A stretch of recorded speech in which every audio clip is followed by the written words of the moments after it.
हे दोस्तों, हम सबके दिमाग में एक ना एक ऐसी चीज तो जरूर होती है जिसे हमने बहुत पहले से सोच के रखा है कि वो मैं एक दिन तो जरूर सीखूंगा, बट आज तक वो दिन आया नहीं है।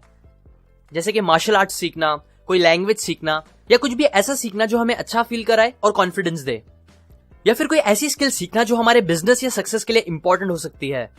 क्योंकि ये बात एकदम सच है कि आपका आने वाला कल कितना अच्छा होगा वो इस बात पे बहुत डिपेंडेंट करता है कि आप आज कौन सी स्किल एक्वायर कर रहे हो और सीख रहे हो।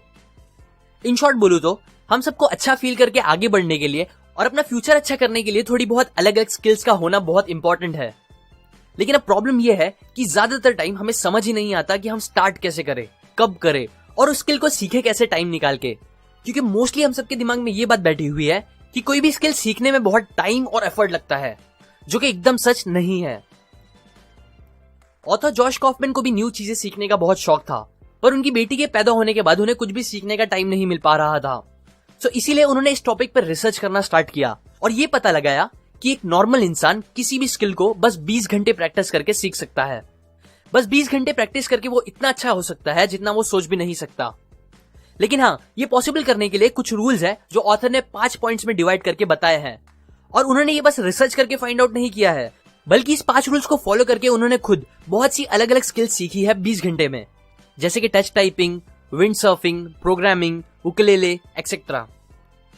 सो अब मैं आपको वही 5 रूल्स बताऊंगा जिसका यूज करके आप भी कोई भी स्किल सीख सकते हो जल्दी और अपनी एक्सपेक्टेशन से बहुत ज्यादा अच्छे से। So let's begin. Rule number 1, set target performance level.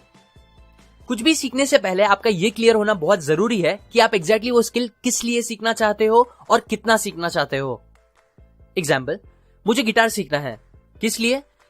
बस इसलिए कि मैं जब मेंटली थक जाऊं तब उसे बजा के अपना माइंड फ्रेश कर सकूं, या दोस्तों के साथ हैंग आउट करते टाइम गाने गा के चिल कर सकूं। बस इसलिए, ना कि स्टेज पे परफॉर्मेंस करने के लिए या ऐसा कुछ। और कितने का आंसर ये है कि बस इतना जितने में मैं एटलीस्ट 4-5 अपने पसंद के सॉन्ग्स प्ले कर सकूं। सेम इसी तरह कोई भी स्किल सीखने से पहले आपके लिए भी ये सारी बातें क्लियर होना जरूरी है। क्यों? क्योंकि समझो अगर आप ये डिसाइड करते हो कि मुझे इंग्लिश सीखना है, बस क्यों और कितना बिना ये स्पेसिफिकली सोचे, तो इससे होगा ये कि आप कंफ्यूज हो सकते हो। बिकॉज इंग्लिश में हजारों चीजें होती है सीखने के लिए, जिन सारे टॉपिक्स के नाम देखकर ही आप ये बोल दोगे कि छोड़ यार, जाने दे, बाद में कभी क्लासेस लगा के सीखूंगा अच्छे से। जबकि आप इंग्लिश या मोस्टली कुछ भी यूट्यूब से भी सीख सकते हो, बस कुछ क्वेश्चंस की हेल्प लेके अपने टारगेट परफॉर्मेंस लेवल को डिसाइड करके। जैसे कि समझो अगर आपको इंग्लिश सीखनी है तो वो किस लिए सीखनी है? क्योंकि शायद समझो आपको जॉब चाहिए और बिना इंग्लिश के बहुत लोग जॉब नहीं देते। सो अब जॉब मिलने के लिए कितनी इंग्लिश आना चाहिए? एटलीस्ट इतनी आनी चाहिए कि आप इंटरव्यू अच्छे से क्लियर कर पाओ। सो यहाँ इंटरव्यू में बात करना आपका टारगेट परफॉर्मेंस होगा। सो ऐसे टारगेट सेट करके आपका इंग्लिश सीखना इजी और फास्ट हो जाएगा, क्योंकि अब आप कंफ्यूज नहीं होंगे हजारों चीजों से, और फिर बस इंटरनेट की हेल्प लेके ही सीख लोगे इंग्लिश में इंटरव्यू देना। जिसके बाद फिर आप अपना टारगेट और आगे बढ़ा सकते हो, जैसे कि इंग्लिश में अपने कस्टमर से कैसे बात करना है या फिर कलीग से कैसे बात करना है, और ऐसे ही आप बहुत कुछ सीख लोगे बहुत कम टाइम में। Rule number 2, deconstruction of skills. Author ने जब यूकेलेले सीखने की सोची तब उन्होंने सबसे पहले स्ट्रिंग सही से लगाने की स्किल को सीखा, क्योंकि स्ट्रिंग्स के बिना इंस्ट्रूमेंट से आवाज नहीं आएगी। सो कॉमन सेंस वो सबसे इंपॉर्टेंट स्किल थी। जिसके बाद फिर क्योंकि उन्होंने एक्सेस ऑफ ऑसम नाम के एक बैंड से ये सीखा था कि हम ऑलमोस्ट सारे हिट पॉप सॉन्ग्स को बस 4 या 5 कॉर्ड्स का यूज करके बजा सकते हैं। सो ऑथर ने फिर वही 4-5 कॉर्ड्स को याद करना और उन कॉर्ड्स को बजाने की स्किल को अलग अलग सब स्किल्स में डिवाइड करके सीखना स्टार्ट किया। सब स्किल्स जैसे कि यूकेलेले को अच्छे से पकड़ने की स्किल, फिंगर मूवमेंट्स की स्किल, स्ट्रम करने की स्किल एक्सेट्रा। और ऐसे ही स्किल को टुकड़ों में तोड़ के उन्होंने प्रैक्टिस करी, जिसका रिजल्ट ये निकला कि उन्होंने फिर टेड टॉक जैसे बड़े स्टेज पे आके एक परफॉर्मेंस दिया, बस अपने उस 20 घंटे में सीखे गए स्किल का, जो सच में बहुत अच्छा था और जिसे आपको भी जरूर देखनी चाहिए। मैं उस वीडियो की लिंक डिस्क्रिप्शन में डाल दूंगा। ऐसे ही कोई भी स्किल सीखने के लिए पहले आप उसे टुकड़ों में बांट दो और फिर जो टुकड़ा सबसे ज्यादा इंपॉर्टेंट है उसे सीखना स्टार्ट करो, क्योंकि ऑलमोस्ट सारी स्किल्स और कुछ नहीं, बस अलग अलग छोटी सब स्किल से मिलकर बनती है, जिन सबको एक साथ सीखना मुश्किल हो सकता है। इसीलिए हमें उनमें से जो सबसे इंपॉर्टेंट सब स्किल्स है उन्हें सबसे पहले सीखना चाहिए, बिकॉज उससे ही हमें मैक्सिमम रिजल्ट्स भी दिखेंगे। ये बात 80-20 प्रिंसिपल जैसी ही है, जो ये बोलती है कि आपको 80% रिजल्ट्स बस 20% चीजों की वजह से मिलते हैं। इंग्लिश लैंग्वेज में वैसे तो 1.5 लाख से भी ऊपर वर्ड्स है, लेकिन फैक्ट ये है कि उनमें से बस 25 वर्ड्स 33% टाइम्स यूज किए जाते हैं। और ऐसे ही हर स्किल में कुछ ऐसी चीजें होती है जो कॉमनली ज्यादा यूज होती है और जिन्हें सीखकर हम मैक्सिमम रिजल्ट्स देख सकते हैं मिनिमम टाइम में। Rule number 3, research just enough. एक एक्सपेरिमेंट हुआ था जिसमें एक क्लास के बच्चों को 2 ग्रुप्स में डिवाइड करके उन्हें बॉट्स बनाने का काम दिया गया। पहले ग्रुप को बोला गया था कि तुम्हें उतने अच्छे मार्क्स मिलेंगे जितने ज्यादा पॉट्स तुम लोग बनाओगे, और दूसरे ग्रुप को बोला गया था कि तुम लोगों को बस एक ही पॉट बनाना है और वो जितना अच्छा क्वालिटी में होगा उतने अच्छे तुमको मार्क्स मिलेंगे। फिर इसी इंस्ट्रक्शन पे काम स्टार्ट हुआ और आखिरी दिन इसके रिजल्ट्स कुछ ऐसे आए। दूसरे ग्रुप ने बड़ी मेहनत से खूब सारी रिसर्च करके एक पॉट तैयार किया था जो क्वालिटी में अच्छा भी था, लेकिन दूसरी तरफ पहले ग्रुप ने ट्रायल एंड एरर से सीख के सेम उसी क्वालिटी के 18 किलो पॉट्स बना दिए थे। और इतना ही नहीं, उससे और अच्छी क्वालिटी के उन लोगों ने 22 किलो के पॉट्स बना दिए थे। उन बच्चों ने अपनी गलतियों से सीखकर सेकंड ग्रुप से बहुत ज्यादा अच्छे पॉट्स तैयार कर दिए थे, क्वालिटी में भी और क्वांटिटी में भी। यहां ये एक्सपेरिमेंट दिखाता है कि कैसे प्रैक्टिकल एक्शन सबसे ज्यादा इंपॉर्टेंट होते हैं, क्योंकि मोस्ट ऑफ द टाइम हमारे साथ भी यही होता है कि हम कोई चीज सीखने के लिए थियोरी वर्क ज्यादा करते हैं, लेकिन एक्चुअल सीखने में और प्रैक्टिस करने में बहुत कम टाइम लगाते हैं। मैं खुद भी जब बीट बॉक्सिंग सीखने का ट्राई कर रहा था तब मैं दिन भर बीट बॉक्सिंग के ट्यूटोरियल्स और वीडियोस देखता रहता था, लेकिन एक्चुअल में प्रैक्टिस बहुत कम करता था, जिससे हुआ ये कि मुझे ज्यादा बीट बॉक्सिंग आई नहीं और टाइम भी वेस्ट हो गया। इसीलिए अगर आपको कोई चीजें जल्दी सीखनी है तो बस उतना ही रिसर्च करो टॉपिक के बारे में जितना आपको प्रैक्टिस करने के लिए नेसेसरी हो, और जिससे आप सही तरीके से प्रैक्टिस कर सको, बस उससे ज्यादा नहीं, क्योंकि एट द एंड प्रैक्टिस ही आपको वो स्किल सिखाएगी, ना कि आपकी research. Rule number 4, removing barriers.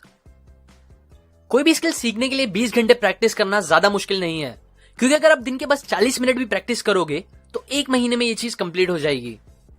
लेकिन हाँ, ये बहुत जरूरी है कि हम उस 40 मिनट्स में अपना पूरा फोकस और कंसंट्रेशन दें, क्योंकि ये सबसे मेन पार्ट है पूरे प्रोसेस का, जिसे अच्छे से कंप्लीट करना बहुत जरूरी है। सो अब ये पॉसिबल करने के लिए आपको 2 चीज करनी होगी। पहला, सारे डिस्ट्रैक्शंस हटाने होंगे, और दूसरा, सारे बैरियर्स को खत्म करना होगा। डिस्ट्रैक्शंस हटाना मतलब सिंपल, वो टाइम पे आप टीवी बंद रखो, अपना मोबाइल साइड कर दो, हो सके तो साइलेंट करके, या अकेले प्रैक्टिस करो जहां आपको कोई भी डिस्ट्रैक्ट या डिस्टर्ब ना कर सके, एटलीस्ट 40 मिनट के लिए। दूसरा, बैरियर्स हटाना मतलब अपने लिए प्रैक्टिस करने को जितना हो सके उतना आसान और कम एफर्ट का बनाना। एग्जाम्पल, समझो अगर आपको हर दिन 40 मिनट गिटार सीखना है, तो आप अपने गिटार को हर दिन एकदम अच्छे से पैक करके बेड के नीचे मत डाल दो, जिसे बार बार निकालने में मेहनत लगे, बल्कि उसे अपनी प्रैक्टिस करने की जगह के एकदम पास रखो, जहां से आप उसे फटाक से बस थोड़ी सी विल पावर और थोड़े से एफर्ट के साथ उठा के अपनी प्रैक्टिस करना स्टार्ट कर दो। Rule number 5, pre commit 20 hours. Pre commit करना मतलब ये पक्का कर देना कि आप वो स्किल को सीखने के लिए एटलीस्ट 20 घंटे तो निकालोगे ही, चाहे कुछ भी हो जाए। अब ये चीज करने के पीछे बहुत सी बिहेवियर साइकोलॉजी और 2 बहुत इंपॉर्टेंट रीजन है। पहला रीजन ये है कि इससे आपको श्योरली ये पता चल पाएगा कि क्या सच में वो स्किल सीखना आपके लिए इतनी इंपॉर्टेंट है कि आप उसके लिए अपनी लाइफ के 20 घंटे निकाल सकते हो, और अगर नहीं तो कूल, वो स्किल के बारे में भूल जाओ और कोई न्यू स्किल सीखो जो सच में आपके लिए इंपॉर्टेंट हो, क्योंकि लाइफ छोटी सी है और हमारे पास टाइम कम है। दूसरा रीजन ये है कि जब आप 20 आवर्स के लिए कमिट कर लोगे तो ये आपको उस फ्रस्ट्रेटिंग पीरियड से निकाल देगा जो स्टार्ट में लोगों को कोई भी न्यू चीज सीखने के टाइम आती है।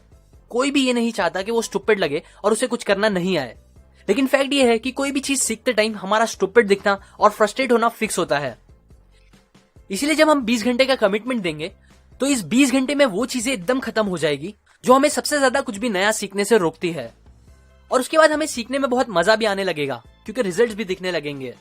20 घंटे की एक और अच्छी बात यह है कि ये ना तो इतने ज्यादा है जिसे सोच के आप डर जाओ, और ना ही इतने कम है जिससे आप वो स्किल सीख ही ना पाओ। ज्यादातर बैरियर्स जो हम बनाते हैं कुछ भी सीखने के लिए वो इंटेलेक्चुअल नहीं होते बल्कि इमोशनल होते हैं, और ये 5 चीजें उन बैरियर्स को इजीली तोड़ सकती है। इसीलिए ज्यादा सोचो मत, बस स्टार्ट करो।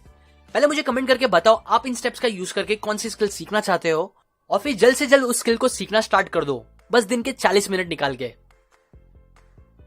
अब कुछ बोनस टिप्स। फर्स्ट, आप रोज उस 40 मिनट की प्रैक्टिस को 2 20-20 मिनट के सेशंस में डिवाइड कर सकते हो ऑथर की तरह, इससे प्रैक्टिस और इजी हो सकती है।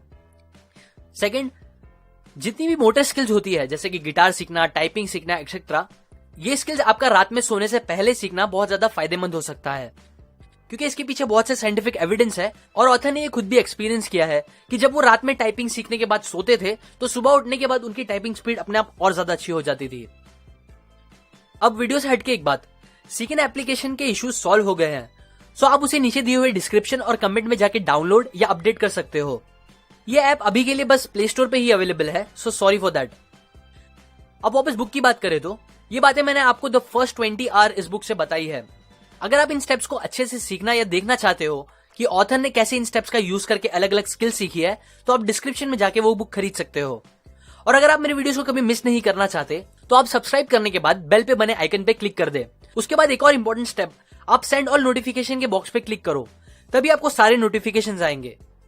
अप टू एंड लाइक करें अगर आपको ये स्टेप्स काम के लगे। कमेंट करके बताएं आप कौन सी एक स्किल सीखना चाहते हो। शेयर करें इस वीडियो को अपने फ्रेंड्स एंड फैमिली के साथ। सब्सक्राइब करें, मैं और इसी काम की बातें आपके साथ शेयर करता रहूंगा, यूजुअली हर week. And finally, thanks for watching.